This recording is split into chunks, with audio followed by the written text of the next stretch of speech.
Mandalorian Season 3, Episode 4 slash Chapter 20. This is a review of that episode. What did I think? There could be some spoilers in here, so I'm assuming you've seen it and then you're going to watch the reviews of it.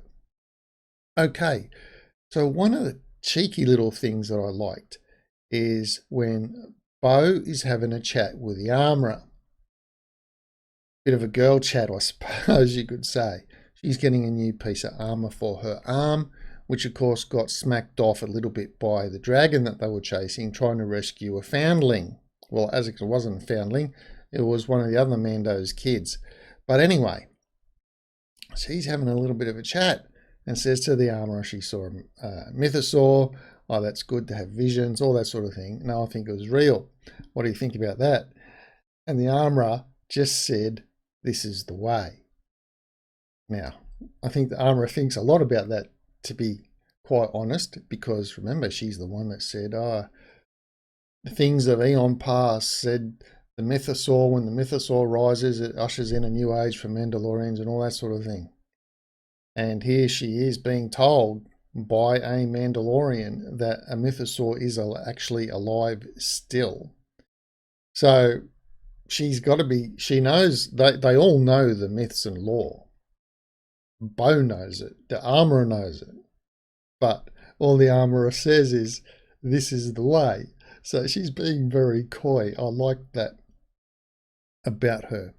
Anyway, the episode, full of action, enough action. And what I really liked, now you've heard me saying this before, setups. We see something happening now, or whatever, and it sets something up for later on. And I think we've been set up for a couple little things here. Paying really close attention. And I got one of these ideas from Generation Tech, and I think he's spot on the money. Okay, so the first setup was, you remember way back in episode 1, they're all training near the water and the big water beast thing came out. And they were all shooting at it and whatever. And I'm thinking, who the hell? Surely they know this thing lives there. Why the hell would they bother training right next to the water where this thing is? The Australian Aboriginals, they have certain areas in their law of the tribal lands where different tribes roamed around.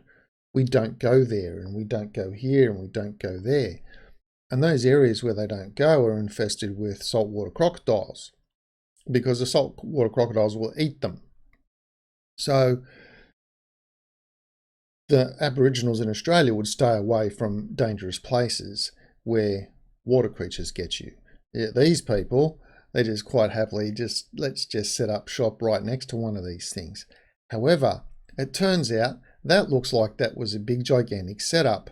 Yes, it helped usher in Mando coming to see the armor and all that sort of stuff, so that was good.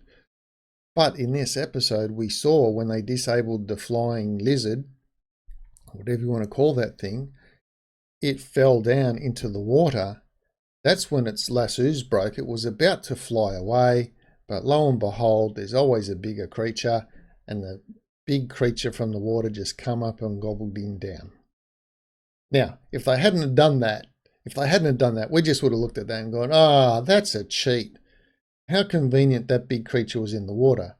But we had that big creature set up right from episode 1, which is, not that long ago. But it's a setup so that when we see it now, we don't question it. That is an awesome setup. Well done to the crew for getting that far ahead. Anyway, okay. The falling off of her piece of armor, I didn't know what it was at first. I thought it was half of her helmet or something, but then I kept looking and her helmet was fine. And then that made me ask a question. While in their cult, let's say, they can't take off a helmet, what if it got knocked off accidentally? Maybe someone that knows more about this can leave a comment down below. And the other question is, what if, as we see, she's sitting around the fireplace to eat her food.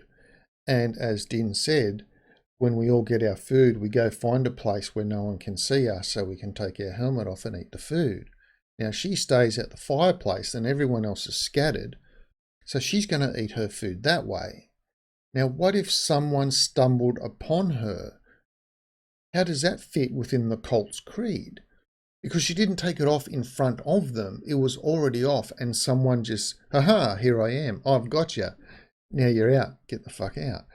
Would that be a possibility? Could people try and trap each other in that cult just to get them thrown out of the cult? That'd be an interesting thing. If someone knows more about that cult in the Mando world, hey, drop me a line down below. Now, the interesting thing that Generation Tech said was Grand Admiral Thrawn. Now, we've had this alluded to a couple of times. So Ahsoka was asking in the Mando episode where he went to find Ahsoka and then helped her get into the village. He said to the magistrate of the village, "Where's Thrawn?" So in Ahsoka's mind, at least, we've established Thrawn must still be alive. If Thrawn was dead, then we would have seen the magistrate say he's dead, but he's not. Otherwise, she would have said he's dead, in which case he's alive. So then we flash back to a couple of other things. That is the TIE fighters. Now, they weren't standard TIE fighters, and Moff Gideon didn't have all of those things on his ship. So we know it's not the carryover from his ship or anything like it. His ship didn't have TIE bombers and things like that on it. So the idea is she was taken out by Grand Admiral Thrawn, who sent the TIE fighters down. Then we also have the link of, well, I'll just call them the space squids. Now remember, there's no reason to put something into a movie unless it's going to serve a purpose later on or hint of something coming later on. It must serve a purpose now. So when Grogu and Mando are traveling through hyperspace and Mando's just nodding off because he's had a big meal of carbs or something, and Grogu is looking at the space squids following along next to them. And that's kind of like a flashback. Why is that? What's so special about the space squids? If you don't know what they are, you'll just be thinking, why is there space squids or things in hyperspace? What's that about?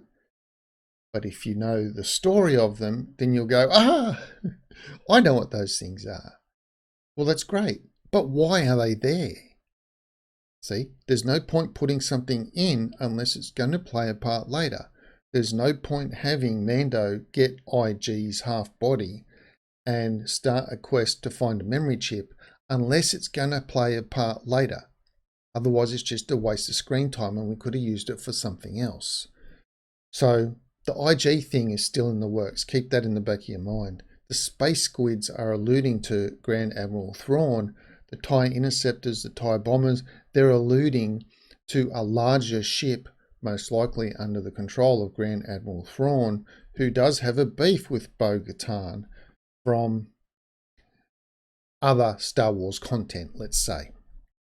So, could it be where we see a situation where right near the end of this season, we will get the Grand Admiral Thrawn reveal, and just like we had the Moff Gideon reveal at the end of season 1, we had his reveal, and we will get the Grand Admiral Thrawn reveal at the end of this season, ready to carry over into season 4. And that's my prediction. But overall, the episode was an enjoyable episode to me. I think we'll probably see a little part later on, Grogu moving the rocks. It was good to see how he escaped or started to escape from Coruscant during the Purge. So that was a good little bit of a flashback. That will probably play a part a little bit later on. I think moving the rocks around or the crabs thing might play a part again a little bit later on. Everything always has to play a part, setting something up later. When we saw him jumping around, we don't go, oh, how do you learn that? We've already seen him jumping around when he was training with Luke. So everything is believable. That's how you set these things up. And anyway, I thought it was a great episode. Let me know what you think in the comments below.